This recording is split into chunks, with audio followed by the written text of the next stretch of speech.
আসসালামু আলাইকুম। চলে আসলাম ইফতারির জন্য একটা স্টার আইটেম নিয়ে। এটা আপনারা ঈদের দিনেও বানাইতে পারবেন। খুব মজার একটা আইটেম, লাজানিয়া, ব্রোকেন লাজানিয়া। আমি একে একে শুরু করতেছি। প্রথম আমি চুলায় তেল দিছি, বাটার দিছি, তারপরে পেঁয়াজ, রসুন, পেঁয়াজ গুলা দিয়ে একটু লাল করে ফেলবো। তারপরে দিব কাঁচামরিচ, তারপরে এগুলা ভেজে তারপরে দিব টমেটো, সবগুলো একটু ভেজে ফেলবো। তারপরে দিব একটু লবণ, তারপর লাল মরিচের গুঁড়া দিয়ে একটু কষাবো। একটু হালকা ওই মশলাগুলা দিয়ে একটু পানি দিব। প্যাকেট মশলা ইউজ করব আমি। তারপরে দিব আমি কিমে করা মাংস, গরুর মাংসটা ব্যবহার করেছি আমি। আপনারা চাইলে মুরগির মাংসটা ব্যবহার করতে পারেন। আমি এখানে একটা মশলা ব্যবহার করতেছি, সেটা হচ্ছে পাস্তা সিজনিং।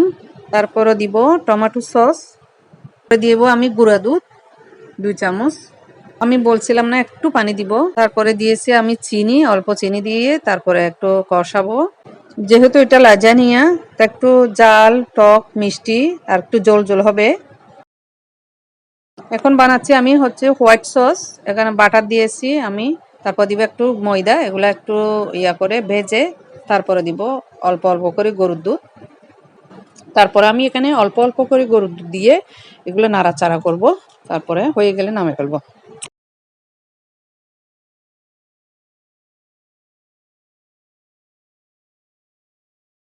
একটু ক্রিমি হওয়ার জন্য আমি একটু গুঁড়া দুধ ব্যবহার করব। তো আমার হোয়াইট সসটা রেডি হচ্ছে। তারপরে দিব আমি একটু চিজ। আমি এখানে আড়ং-এর মজারেলা চিজটা ব্যবহার করেছি। আপনারা চাইলে যে কোনো চিজটা ব্যবহার করতে পারেন। লাজানিয়ার জন্য হোয়াইট সসটা ইম্পর্টেন্ট বেশি। তো রেডি হয়ে গেল আমার হোয়াইট সস। আমি এখন নামাই পরিবেশন করব। আমার পাস্তাটা ভেঙে গিয়েছে, তো সেজন্য আমি নাম দিয়েছি ব্রোকন লাজানিয়া। তো আমি প্রথমে পাস্তাটা দিয়ে একটু করতেছি, সেট করতেছি। তারপরে দিব গ্রেভি। একে একে আমি সবগুলা দিয়ে এভাবে একটার পর একটা রিয়াল করে করে সবগুলা দিব। তারপরে দিব হোয়াইট সস, দিয়ে আবার দিব চিজ। এখন হোয়াইট সসটা দিচ্ছি, তারপরে চিজ ব্যবহার করব এর উপরে। লেয়ার করে এভাবে লেয়ার করে করে আপনাকে 3-4 লেয়ার যতগুলো হয় আর কি। আমার 3-4টা হয়েছে লেয়ার। তো আমি আবার পাস্তাটা আবার দিচ্ছি, আবার গ্রেভিটা দিচ্ছি, এরপরে দিব আবার হোয়াইট সস, তারপরে দিব আবার চিজ দিয়ে ওভেনে বেক করব। লাস্টের দিকে আমি হোয়াইট সস দিয়ে এখন আমার শেষ এতো।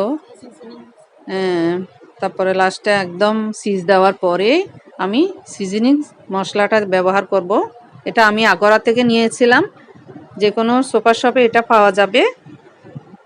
এটা আপনারা চাইলে ঈদের সময়ও বানাইতে পারেন। যে কোনো মেহমান আসলেও বানাই, সেট করে রেখে দিলে মেহমান আসলে সাথে সাথে দিতে পারবেন।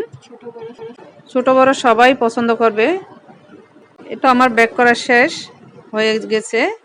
আলহামদুলিল্লাহ, অনেক সুন্দর হয়েছে, অনেক মজা হয়েছে। আপনারাও এরকম ট্রাই করবেন ঈদের সময়।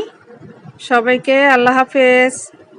या रब्बे मुस्तफा तू मुझे हज पे बुला, आके मैं देख लूं आँख से काबा तेरा।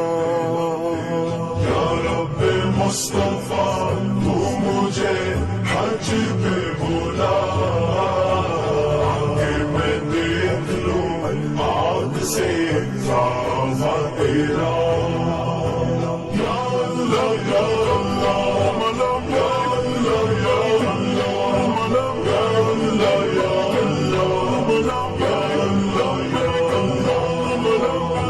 हज का शरफ हो फिर अता या रब्बे मुस्तफा, हज का शरफ हो फिर